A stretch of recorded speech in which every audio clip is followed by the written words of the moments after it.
సంఘాల్లో కూడా నాలుగు మాటలు, నెగిటివ్ మాటలు ఎక్కువ మాట్లాడుకుంటారు. కానీ ఇదిగో ఈ బ్రదర్ ఇంత చక్కగా, ఈ సిస్టర్ ఇంత చక్కగా అన్నది వాళ్ళ యొక్క మెప్పుదల మాటలు తగ్గిపోయి, what you appreciate in the people.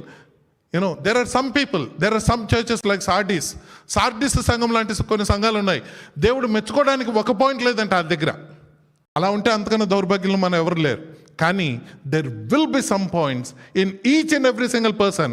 Every single person will have something that you can appreciate. Start with appreciation. అన్నా నీకు తెలియదన్నా ఏంటి అన్నా, మా ఆయనకి భలే కోపం ఎక్కువ, భలే అది ఎక్కువ, భలే ఇది ఎక్కువ, అస్సలు అమ్మో అసలు ఏది చేయడు ఇంట్లో, అసలు ఏది పట్టించుకోడు. అమ్మా అన్నీ ఉన్నాయి, కానీ మీ ఆయన గురించి నువ్వు మెచ్చుకునే సంగతులు కొన్ని ఉంటాయి కదా, అవి రాయి ముందు. మీ ఆవిడ గురించి మెచ్చుకునే సంగతులు కొన్ని ఉంటాయి కదా, అవి రాయి ముందు. లేదంటే రాయటం మొదలు పెడితే ఏమొద్దో తెలుసా ప్రియులారా, ఏదైతే ఈ నచ్చని ఉంటాయో అవి చిన్న చిన్నగా